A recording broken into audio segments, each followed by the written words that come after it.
Thank you, Dr. Barr. Can everybody hear me okay? Yes? Okay. All right, so Dr. Barr is right.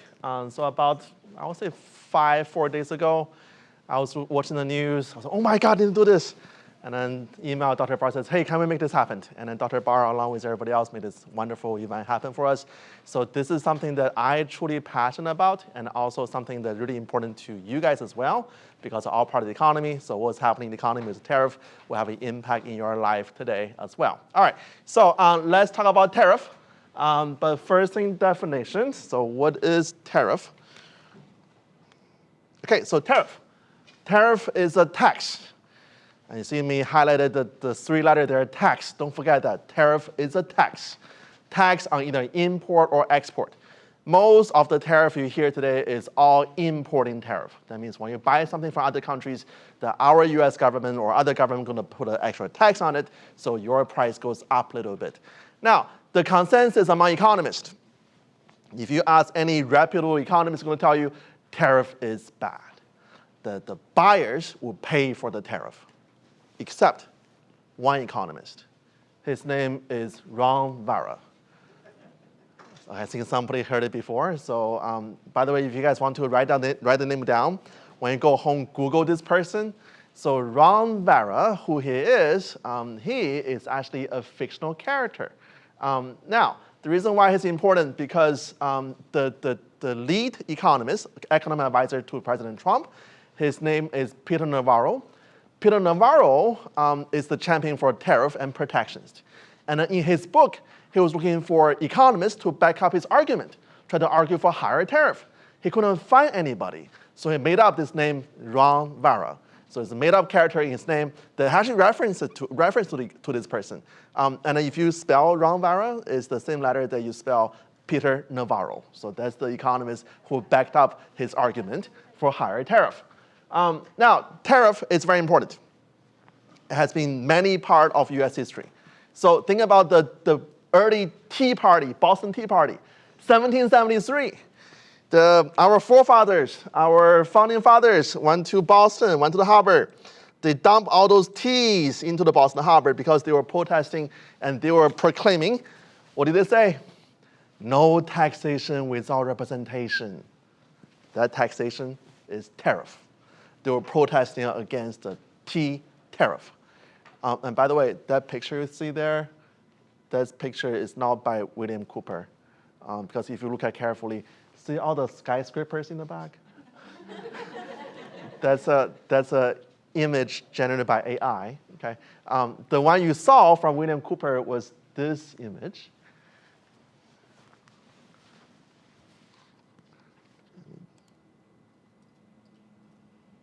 Here, I think my computer is interfering with different things. There, that image you guys saw, right? So that's where our founding fathers, the Son of Liberties, that's what the group was called. They went to the Boston harbor, went to the ships, and dumped all those leaves, all the tea leaves into the harbor, protesting for the tariff on the tea. But if you compare the tariff between the Boston Tea Party era and then the new tariff by President Trump, there are some very large similarities. They were all tariff on import from China, because in 1773, most of the teas that were in America, they were imported by the British from China. So it was all tariff on China. But the major difference is, in 1773, we wanted no tariff. But now our government wants more tariff. So think about, imagine you are this guy, Samuel Adams, right? One of the members of the Son of Liberty. And by the way, does the name sound familiar to you guys? Samuel Adams? Yeah? You heard it before from somewhere? Yeah? Okay. Same person. Okay. Same person. So imagine you're this guy. You fought so hard 200 years ago, tried to form a government in America, and now our government wants to do more tariff on the economy. So that is what's happening.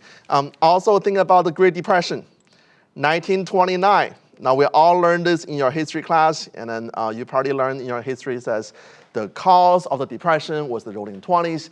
There was a lot of speculation in the market, too much money in the economy, and it was all built on bubble, and then when did the bubble burst? But why did the bubble burst? What happened when the bubble burst? So on this one day, if you Google this, is called a Black Tuesday. On Black Tuesday in 1929, so October 23rd, 1929, the market crashed. And why? Because there was a vote happened in the US Senate. And that vote was a vote on the Smoot and Hawley tariff. So that was the first vote. And then on that one day, 9 senators switched sides. They went from against the tariff to for tariff. And that spooked the market. That caused the crash. And it kept going on by 1930s. When the tariff actually passed in 1930s, that actually made the economy even worse. So if you look at our unemployment rate, 1929, when the market was crashing, it was 7.8%. 1930, when the economy was supposed to be recovering, became 11%. And then we passed the tariff. And then this tariff triggered a trade war between everybody else. So this trade war made our economy even worse. So by 1933, our unemployment rate was as high as 25%. That means 1 out of every 4 workers in America were unemployed. That's how bad our economy was, all because of the tariff. Now let's look at what happened last time when President Trump was in office. So, 2018, when President Trump was first in office, we did some tariff. But that tariff, that initial trade war with China, was a more managed trade war. Was very carefully structured because we put a tariff not on everything, but on specific things in the economy. So first, by the way, if you guys know that President Trump from the very beginning wanted tariff, remember that when he was running for president in 2015, he said we're going to put a wall between U.S. and Mexico, and I'm going to make sure Mexico pay for it. And then when he did become president, and by the way, the whole war thing wouldn't work. Guys, I'm speaking from experiences.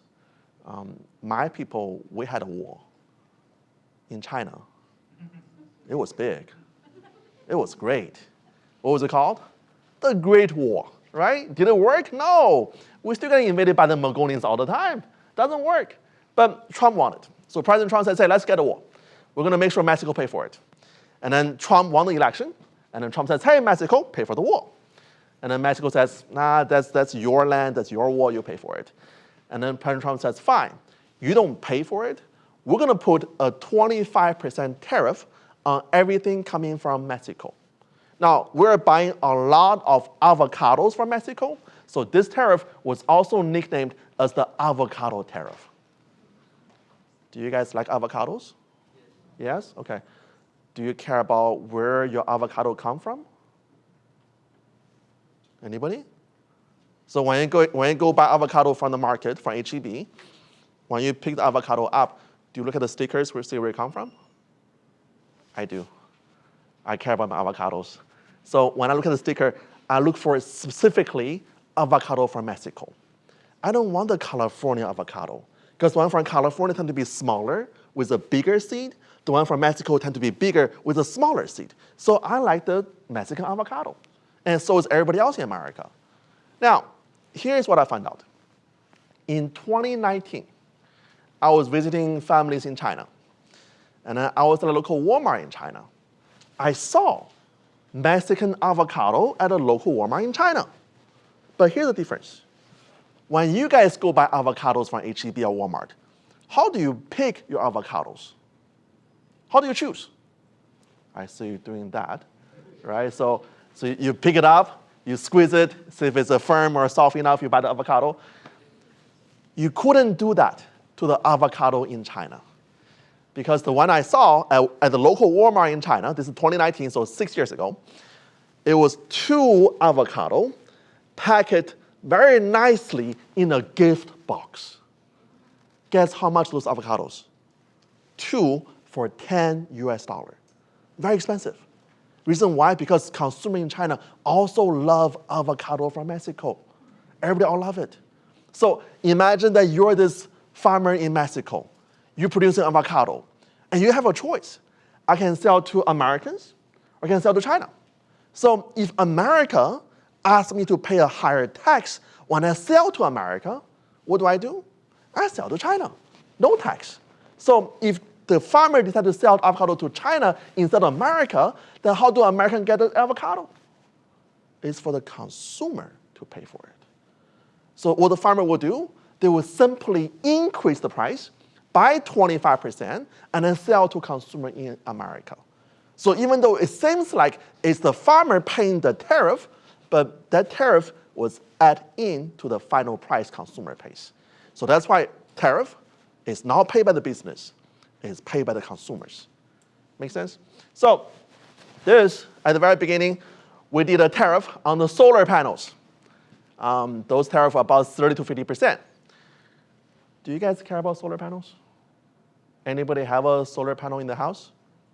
No? Okay. I try to get some. You do? Okay. I try to get some for my house. They're very expensive, so I decided not to do it. But this is what happened in 2018. So President Trump said we're going to put a tariff on solar panels, so especially the one from China. So all those solar panels, we're going to put a 30% tariff on it, make it more expensive.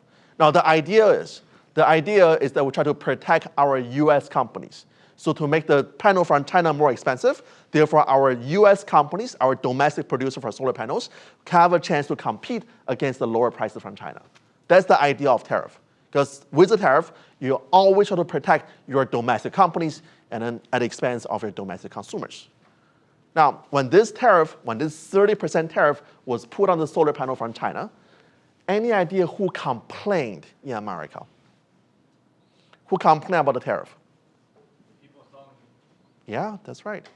The company who installs solar panels, they start complaining because they're saying, hey, you made those panels from China so expensive, our consumers, they don't choose US panels anymore. They just don't do panels at all. So as an installer, I don't have the business anymore. So this panel, not only does it hurt the Chinese firms, but also hurt our US company who are in the similar industry as well. Right? So that's why tariff is always guaranteed. You're always making winners and losers. But the beauty of tariff is this, that for tariff, is try to address this unequal distribution system. So let me give you an example. Okay, so Chantal, you know what, that's not fair.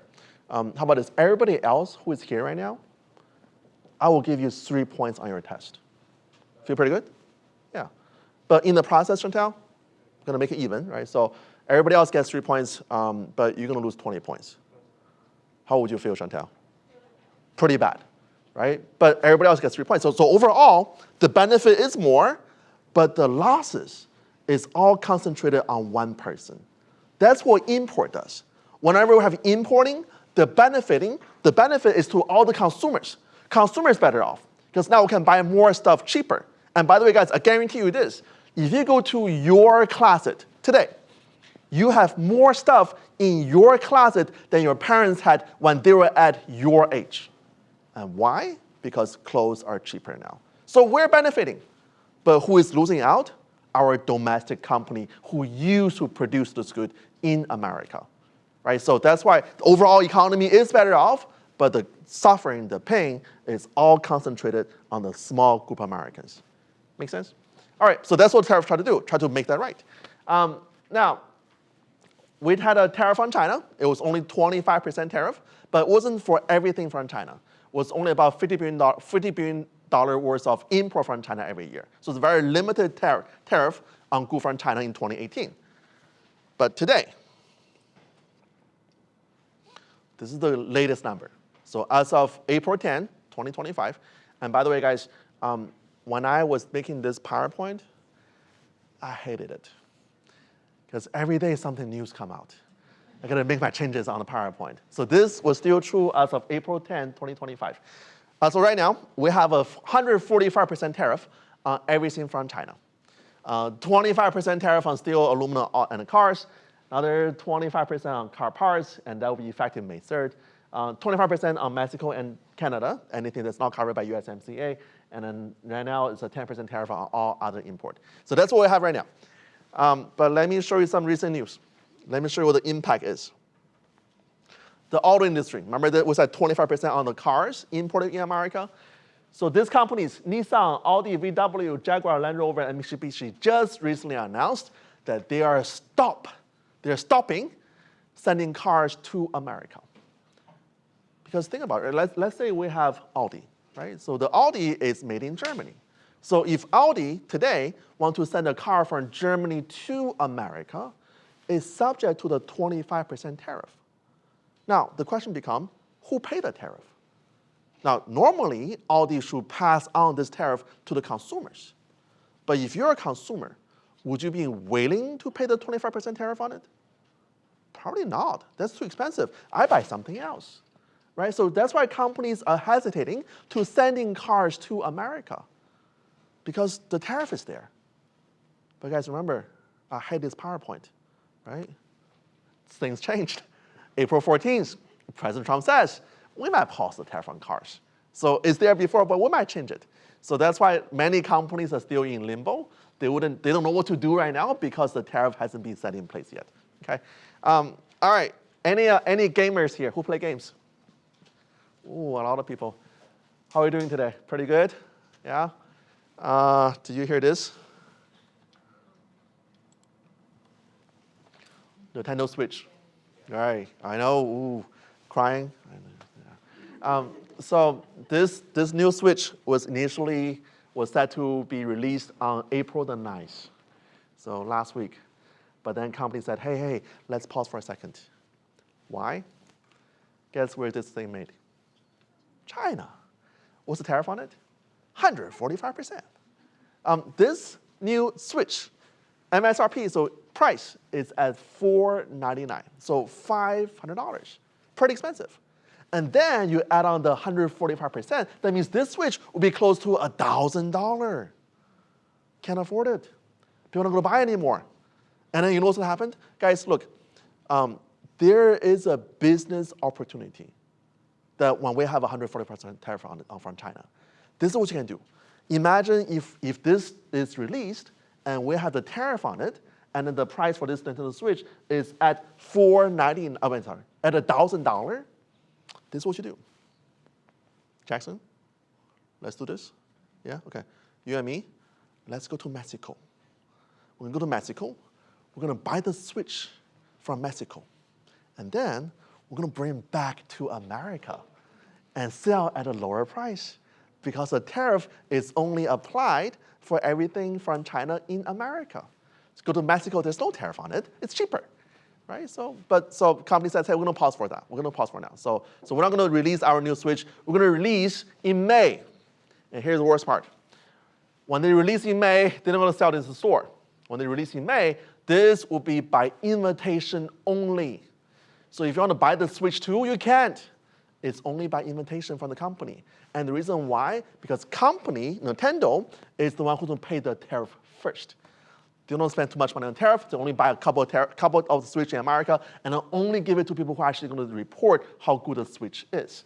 So if you're a reporter, if you're an online streamer, you might get an invitation. But everybody else, you're not going to get it. You're going to wait until the tariff goes away. Okay? All right, so that's the gamers. Let's see what else we have.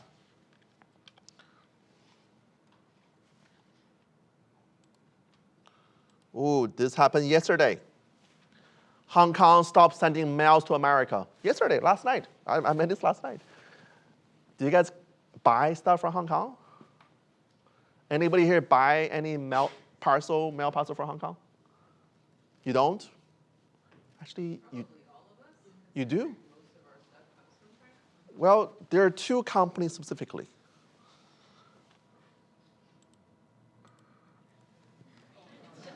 Temu and Shein. Their product are coming out of Hong Kong. So Hong Kong says they're going to stop sending that. So right now, if you go to Shein and Temu, there is a very slow process trying to sending stuff to America, because company today is looking for a new route trying to send the stuff from China to America. And then by the way, this Shein and Temu, they are now subject to the 145% tariff on everything sent into America. So your Temu will be a little more expensive now. Okay. All right. Let's see what else we got. So what changed? Something changed. If you compare the Trump tariff 1.0 to the new Trump tariff 2.0, what changed is that company got ready for it. So this was a report released by SP Global, and this report, if you look at the date, was November 21st, 2024. That's just 2 weeks after election. And it reported that many companies start doing something called a front loading. So front loading is when companies buy the inventory from other countries, load them up in a warehouse in America. Why? They try to get before the tariff kick in. So today, the reason why you haven't seen the prices increase in the local stores yet, because many of the items you buy today didn't come to America just in the last couple of days. They come to America maybe in the last 6 months before the tariff kick in, because company was doing front loading. But those front loading can only last for so long. So once those front loading run over or finish, then you're going to be facing with the higher prices. Make sense? Okay. Let's look at some other numbers. Import. So Trump tariff 1.0, 2018, we did a tariff on 25% for everything from China. And then something else happened. So this is the US import from country in Vietnam. So Vietnam, their import in 8 years increased by 369%. So almost fourfold. Cambodia increased by 402%. Guys, let me show you a map. Okay, let me show you a Google map. So this city is called a Haiphong. It's one of a new major port, number 4 port in Vietnam. Let's zoom in a little bit. I'm zooming in. Do you guys see what this is? Shipping containers, right? Let's go a little further. More shipping containers. More shipping containers. A little further. More shipping containers. More shipping containers. More shipping containers. Let's go a little more. More shipping containers here. More containers here. And even more over here. Look at that. All the shipping containers. And by the way, they have a new port that was opened this year, just very recently, right here. More shipping containers. Guess where they're going? They're coming to America. But the reason why I want you to look at this city here, let's zoom out a little bit. So that's the city of Haiphong in Vietnam. Let's zoom out a little bit. So Haiphong is right here. Which country is this? China. You see how close Haiphong is to China? And by the way, they just opened a new high-speed rail from Haiphong to the major city in China called Guangzhou. Now this distance, if you fly, it's about an hour flight, but the high-speed train, remember the high-speed train we've been talking about between Houston and Dallas for the last 20 years now? Yeah, they built it already. Okay, so that only takes 4 hours from Guangzhou to Haiphong. Why? Because the Chinese companies, after Trump imposed a tariff in 2018, those Chinese companies, they moved production from China to Vietnam because Vietnam has no tariff. Make sense? So the reason why you see that those countries, Vietnam, Cambodia, that their import increased to America in the last 8 years was because the Chinese companies are switching productions away from China, try to go to those countries. Now let me show you 2 more. Thailand increased by 237%. Malaysia, 162%. So all countries here all saw their export to America increase by a lot. Now, I know we have a couple of government professors here.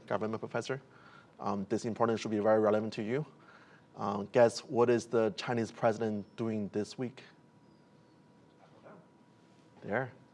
He's visiting Vietnam, Cambodia, and Malaysia because the tariff, the trade war between US and those countries. Okay? All right, so you guys probably saw this before. Right, so this is the tariff released by President Trump. This was released on April 2nd. And then on that chart, it shows the tariff we're going to place on each country. And then the very first one, China. Oh man, so proud. So China is going to have a 34% tariff.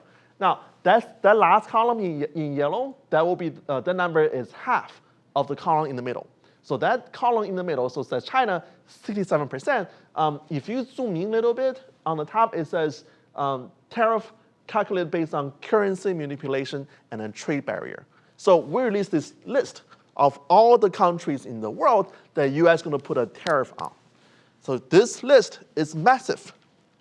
And by the way, for our students who are online from Jordan, you are over here. So Jordan is currently at a 20% tariff. And a student from Egypt, Egypt's currently at a 10% tariff. So this list covers everybody, everywhere, all the countries in the world, and I'm sorry, let me rephrase, almost all the countries in the world. There are two countries you wouldn't find here.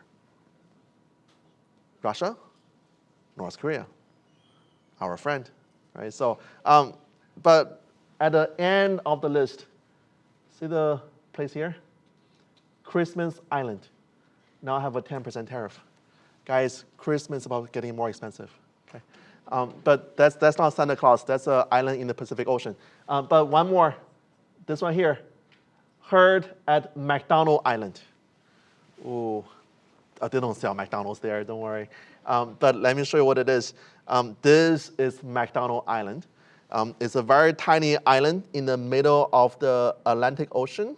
So actually Pacific Ocean next to, so it's right here, next to Australia. 10% tariff on the island. But the population for the island is 0. Nobody lives there. Who are we taxing now? But the reason why the White House put a tariff on islands like this because they're afraid that some companies might use the loophole to route a good to McDonald Island and then import to America for tax-free. So to fix that loophole, we put a 10% tariff on it, okay? All right, but let me show you this.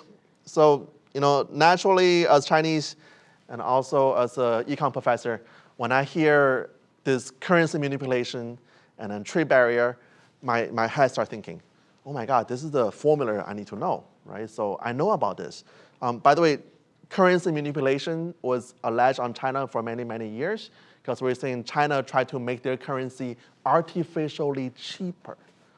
Now, the benefit of having a cheaper currency in China is that whenever they produce something in China, which is priced in their currency, that's cheaper, that means everything produced in China also cheaper as well. So make their goods more competitive.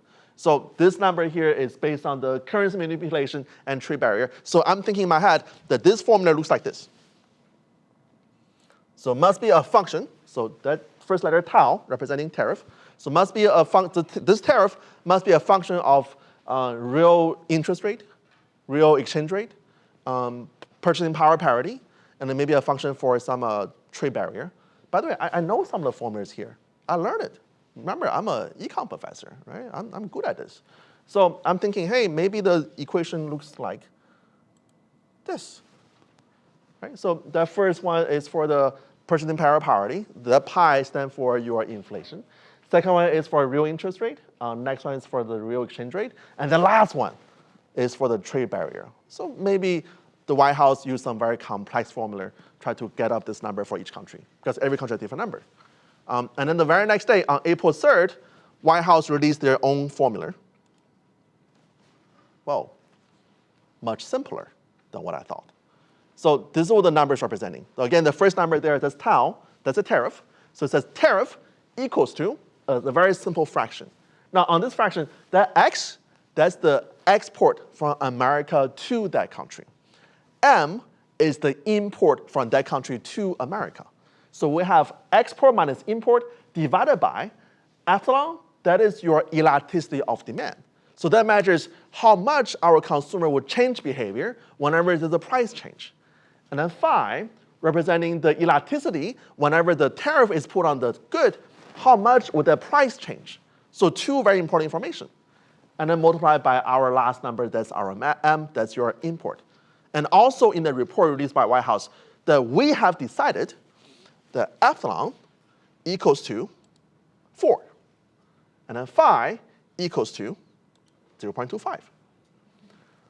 What is 4 times 0.25? 1. They cancel out, right? So which means that formula is even simpler. So the real formula that our tariff is based on looks like this.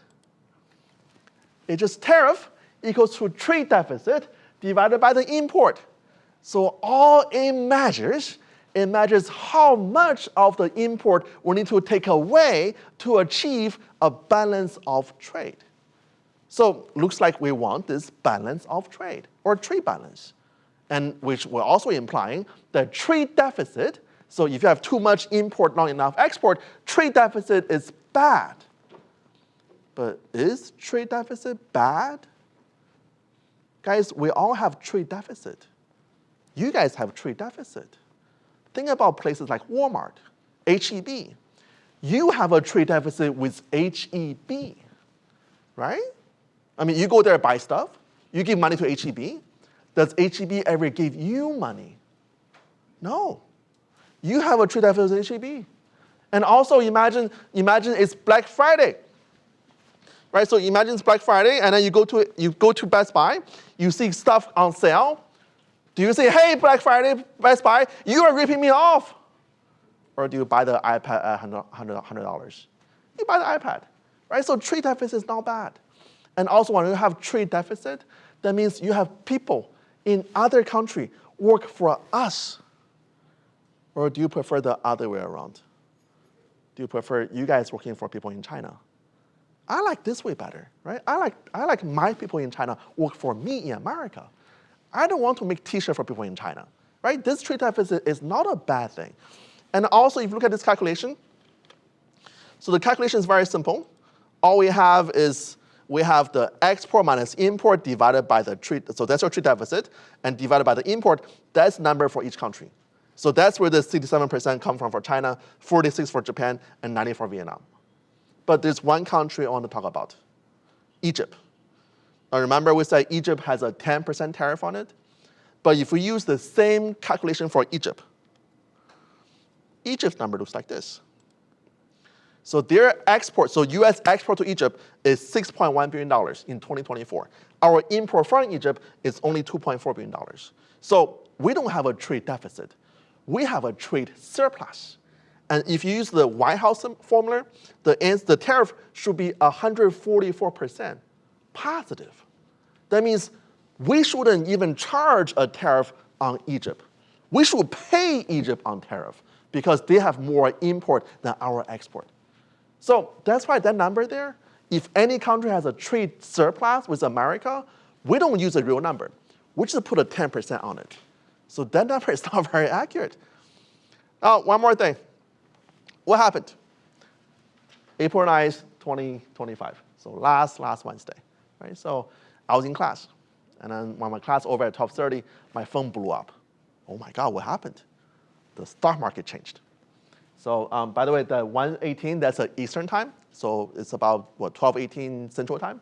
So within 20 minutes, the US stock prices for Dow Jones increased by 2,000 points. This day was the best day in US history for stock prices. What happened? Well, because President Trump said something. So at 1:18 Eastern time on Truth Social, President Trump says, we're going to put a pause of tariff for 90 days for all the countries. Oh, except China, so no China. But everybody else, your tariff is paused for 90 days. So instead of the 45, 46, 25%, it's all 10% now. So that news caused the market to go up by 25%. Now, if you read some analysis, people say, hey, there's a lot of insider trading going on. That maybe some people really benefit a lot of money from this. That's right now it's still speculation. We don't have any evidence for it. But two things happened on that day. Something else happened. So in the morning of April 9th, European Union, so EU says, we're going to put a tariff of 25%. Remember this reciprocal tariff? So you do me, I do you. You charge me 25%, I will charge you 25%. So in the morning of April 9th, EU says, we're going to start a war with America. You do me 25%, I do you 25%. Now, guys, that is very, very bad. That's how the depression got worse. So that happened in the morning of April 9th. And also, for the 2 days before April 9th, so April 7th, April 8th, something happened in the US Treasury bond. Now, Treasury bond is how government borrow money. And then this return, the interest around Treasury bond, reflecting how strong, how valuable the Treasury bond is. And then for the 2 days before that, before April 9th, the value for Treasury bond was going deeper, deeper, deeper. So the interest rate is getting higher, higher, higher. That means people were selling US government Treasury. Guys, that never happened before. Because Treasury was viewed as a risk-free investment. Whenever there's any crash going on in the market, any uncertainty going in the market, investors will flood into Treasury market, buy the US Treasury. But that didn't happen. People were selling Treasury because they were losing hope. They were losing their security. They were losing their trust in US government. Now, I know we have a couple of government professors here. Remember how difficult it was for our government to pass the new budget, right? With a higher interest rate, it will be even more difficult. Okay, we're going to hit our debt ceiling even faster. All right, so let me quickly wrap this up. One country I want to talk about, Bangladesh. So we have a trade surplus with Bangladesh.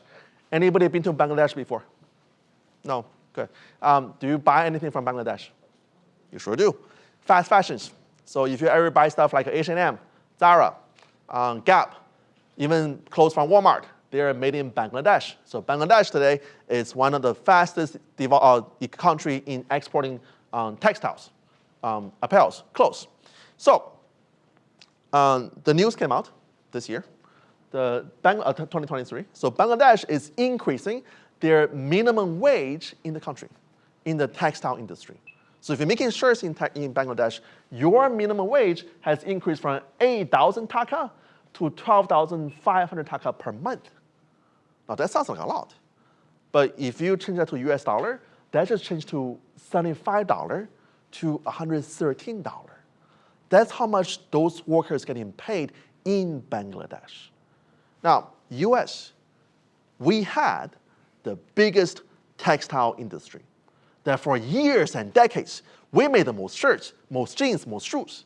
And especially our jeans were so good in 1980s when the economy of Japan was booming, consumers in Japan would pay top dollar for used jeans from America. That's how good our jeans were. But we don't make that anymore, right? We let other countries make them for us. And why? Cheaper labor, right? So the jobs we lost, some of the jobs, we lost them for good. They're not coming back, right? Do you guys want this job to come back? Anybody here want to get your associate degree or bachelor degree and then become a jean maker or a t-shirt maker? No, we're not trained for that. And would you be willing to work up to 72 hours a week? No, that's not, we're not Foxconn, right? That's not how it works. So here are some arguments for tariff. Number one argument is jobs argument. That every time, whenever you hear tariff, we always say, hey, we want to bring the jobs back to America. But I'm going to show you what that looks like. Okay? Number two argument is national security argument. That some of the good shouldn't be produced in other countries. They should only be produced in America. So imagine if China produced all the rifles we have in US military. And then next year, China start a war with America. And China says, hey, by the way, we're going to change the password on the rifles. Well, can't use them anymore, right? So for national security purpose, those should be produced in America. But that argument can also be false because almost anything can be argued for national security. Let me give you one. Is underwear important for national security? I heard a yes. Yeah. We have a consensus. Underwear is important for national security. Okay. What about pencil? Is it important for national security? Pencil. Yeah, it is. Imagine you are a NASA astronaut, and you're currently in space. You want to write down the launch code of nuclear weapon. Your pen wouldn't work. No gravity. What do you use? Pencil. That is important for national security. So anything can be argued for that. right? So now the two good arguments for tariff. Infant industry. So if your country have a new developing industry, at the beginning in the actual help, that's an infant industry. So you can use this tariff to help your infant industry. And lastly, tariff can be used in doing any negotiations. So imagine the last Iranian nuclear deal, tariff was involved. Right? We'll give them a carrot. Says, hey, if you do what we say, we're going to lower the tariff on you. Right? So that's one way we can use tariff for. But otherwise, tariff is very rarely used. But let me show you a chart. So on the left, that is our US manufacturing production. So the number has been consistently increasing. On the right is our US manufacturing employment has been consistently decreasing. How is it possible? How can we have more production with less people? What is happening here? Yeah. Machines, right? And by the way, I'm so glad I'm doing this way. Not that, oh, this. So, right. So, I'm now Elon Musk here. So, we're able to produce more good using less people because of robotics. Remember what I showed you at the very beginning, the image I generated? AI. So with AI and robotics, we're able to produce the good with no more people. So there's a new term in manufacturing.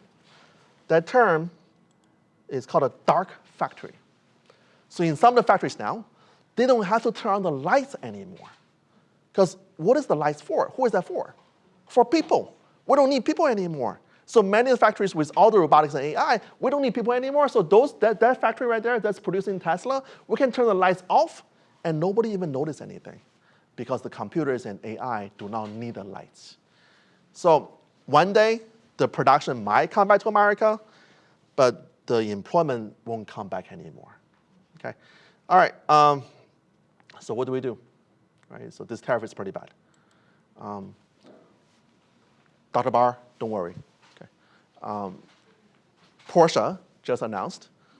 Yeah, Porsche just announced. They have tariff-free inventory. That's right. That's what the professors do with drive our Porsches. But I want you guys to look at the fine print at the bottom. It says, we are purchasing vehicles of all makes and models, making selling vehicles easy, stress-free experiences. Why is a company like Porsche advertising this right now? Why do they want to buy your car right now? It's because the new Porsche coming from Germany have a tariff. But if they buy your used car, they can sell the used car with no tariff on it. So, one more. What about everybody else? Well, let's panic, right? Let's go buy a computer, go buy an iPhone. Guess who made the iPhone? China. Guess how much is the tariff now?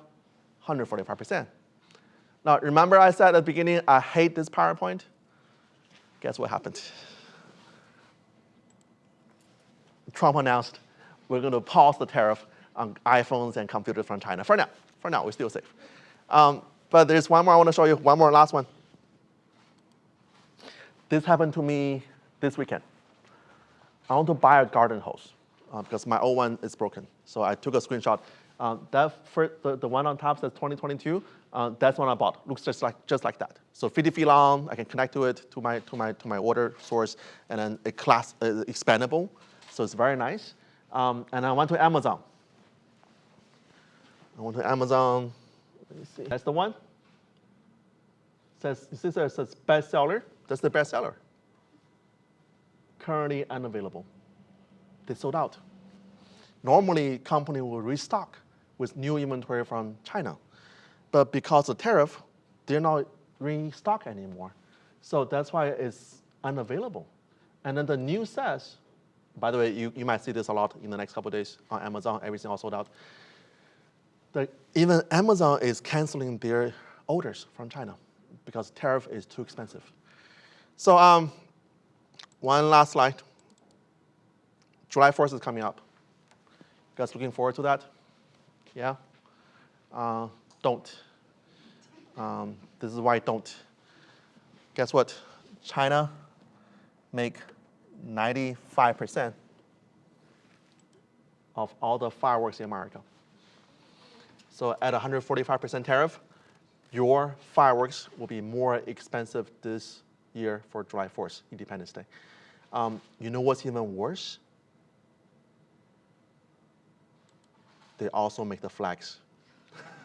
All right, so guys, that's it for today. You guys been great, so have a nice day. Any question, let me know, okay?